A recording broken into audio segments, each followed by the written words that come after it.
Ata ang design din eh. Oo. Yung kumbaga may mga Ito dito. papasok naman siya, wag lang may dowel. Yung sa mga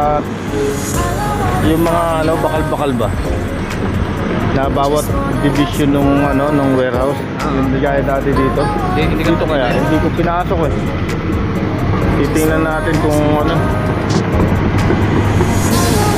kumbaga makakalagari sila ng maayos. Nakati na yung nakati na yung Last load na to.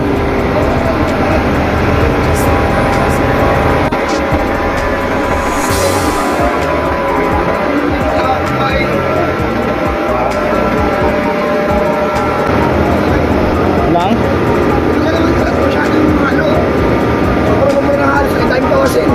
Hindi, doon sa labas na lang.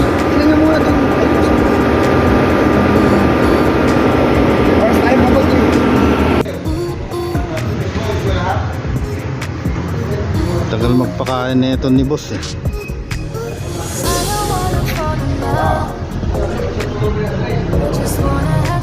Yan yung bubusan namin Sabado. Direct pouring again.